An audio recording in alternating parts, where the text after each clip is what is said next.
Hi friends, இன்னைக்கு வீடியோவில் நம்ம எப்போவுமே சாப்பிட்ற இட்லியை எப்படி இன்னும் கொஞ்சம் ஹெல்த்தியாக சாப்பிட்லாங்கிறத பற்றி தான் பார்க்க போகிறோம். இது பார்க்கறதுக்கு முன்னால் நீங்கள் நம்ம சேனலை சப்ஸ்கிரைப் பண்ணலன்னா இப்போ பண்ணிவிட்டு தொடர்ந்து பாருங்கள் ஃப்ரெண்ட்ஸ். அதுக்கு நான் 2 கரண்டி அளவுக்கு இட்லி மாவு எடுத்துக்கிறேன். அதுக்கு 1 கரண்டி அளவுக்கு ராகி மாவு எடுத்துக்கிறேன். இதுக்கு தேவையான உப்பு சேர்த்துட்டு இதுக்கு தேவையான தண்ணீரும் சேர்த்து நல்லா மிக்ஸ் பண்ணி வச்சுக்கிறேன். நைட்டே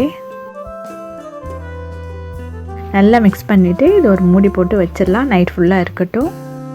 காலையில் எடுத்துகிட்டு நல்லா கலந்து விட்டுட்டு கொஞ்சமாக சோடா மாவு போட்டுட்டு இட்லி பாத்திரத்தில் இட்லியாக ஊற்றிடலாம். இட்லி வெந்தவொடனே எடுத்து சர்விங் பிளேட்டுக்கு மாற்றிடலாம். பாருங்கள் எவ்வளோ சூப்பராக குண்டாக சூப்பர் இட்லி ரெடி ஆகிடுச்சு. ஆனால் இது நார்மல் இட்லி மாதிரி இல்லாமல் கொஞ்சம் ஹார்டாக தான் இருக்கும். இது நார்மல் இட்லி நல்லா சாஃப்டாக இருக்கும், அந்தளவுக்கு இல்லாமல் கொஞ்சம் ஹார்டாக தான் இது இருக்கும். இதுக்கு நல்ல காரமான கார சட்னி செஞ்சு சூப்பராக சாப்பிட்லாம். நல்ல டேஸ்டியாகவும் இருக்கும், நம்ம உடம்புக்கு கூடுதல் சத்துக்கெல்லாம் கிடைக்கும்.